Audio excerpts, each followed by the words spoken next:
سلام طعنا هابلنا خبركم تخاتلتنا أنا ساعات زبلنا يوم حابريتات حدنا لكم مسينا لنا فلما قنك غندر استاتهم ودب سمرت حوحات كيو عب تقراي مارح ودب كخون يسرح خمزة لا تحابيرهم جنرال تعدس ورد حاويسو 4 مراحتك اقادو مخانهم كاب تقراي حابريتاوتهم حزب زوام عراب تقراي مسنا يبعلهم ستاخم اللسو خمز قبا حوحات يخون قزيهم محدار تقراي قاليسهم አቶ ጌታቸው ረዳ ዘመርሐ ሓዳሽ ውድብ ዲሞክራሲያዊ ስምረት ትግራይ መግለጽ ወጽያም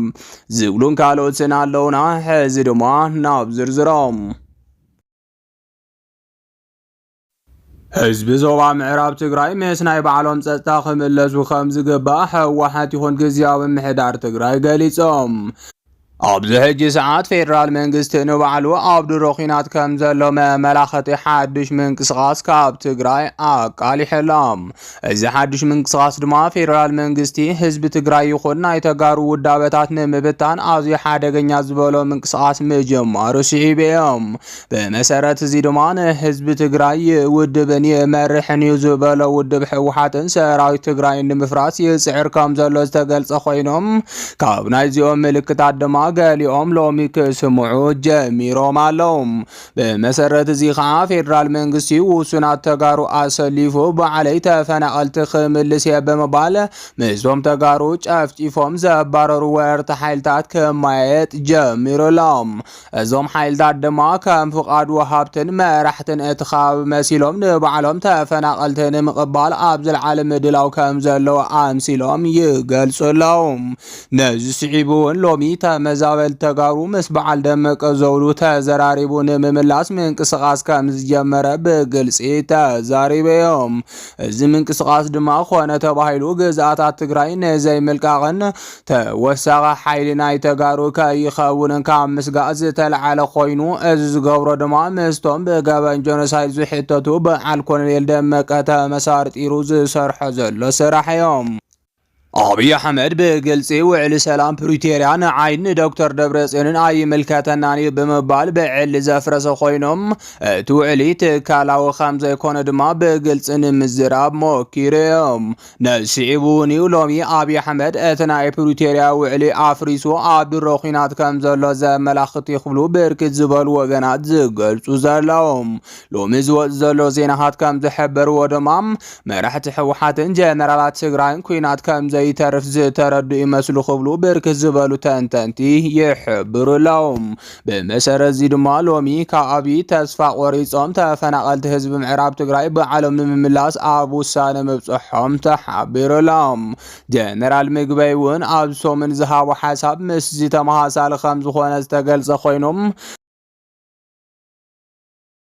بقلسي مسكامان عزبالو ساعات كان حبرينا مبالو دما يذكر نسيبون لومي كاب غزي وطر تقراين فيدرالن انداتبا اسز زلو خوينو نسيبو دما لومي عبد الروق خمزلو زملاختي تباهيلو ينغرالو لام حدا وغنات نتوم عمربتهم معراب تقراي بقفعن بألماميتن استشفشفون سلب تأمر استرفون وغناتنا مسح وحدنا عمربتهم آي ملسون زعينتو زخسرن دحننت هزبنا نابز خاف حدا غازتو حساب انت دقفو زرأيو زلو خوينهم بطعم زاقر من زحزن مخوانو دما ينقرالهم تمزاولت معراب تقراي بزاي زخوان يخون قد مخونت مولئ دحنتهم تحاليهم نعم مربتهم كملاسو 5 قبا حوحاتنا إثيوبيا فيدرالو منغستن آب قدمي وكيلات منغست أمريكام حبرت أوروبان حبرت أفريكان بريتيريا 5 تسمع معود زفلاتهم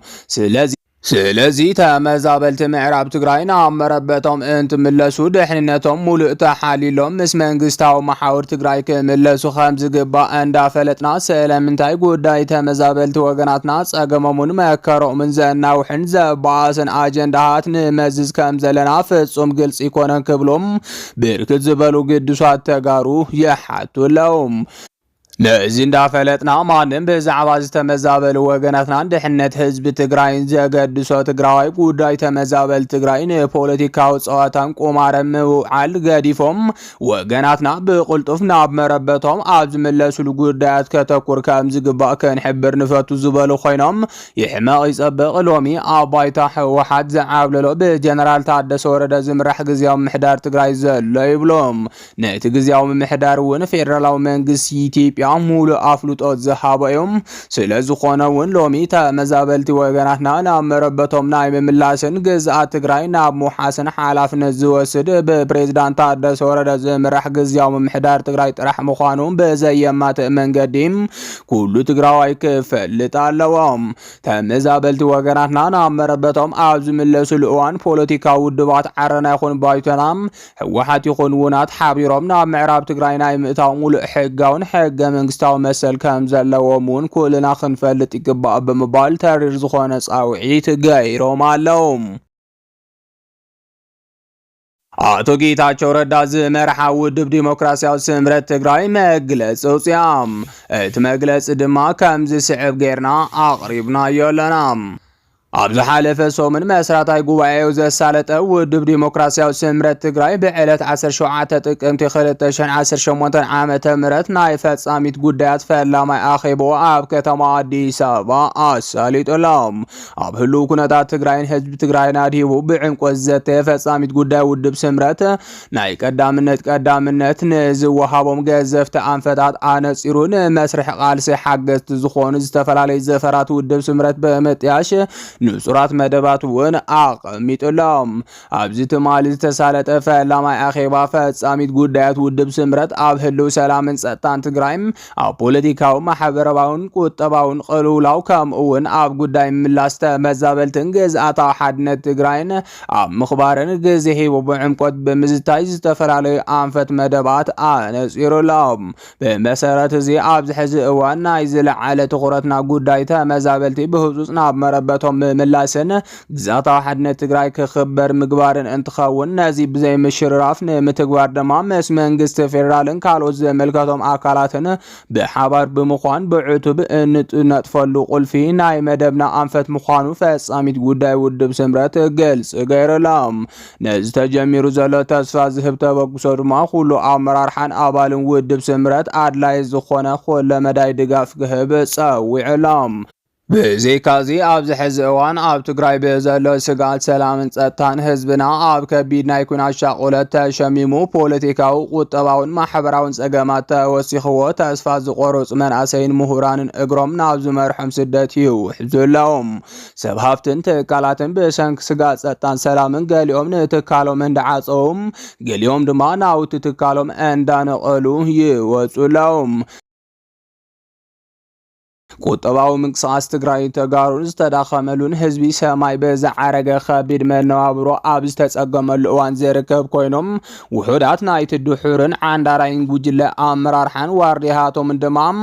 ኣብዚ ተኣፋፊ ኩነታት ኮይኖም ከበድቲ ጉሕለታት ዝፍጽሙሉን ብጉልባብ መኸተ ትግራይ ከም ድሌቶም ዝዕንድሩሉ ህዝቢ ንመሰሉ ከይሓትትን ከይቃለሰን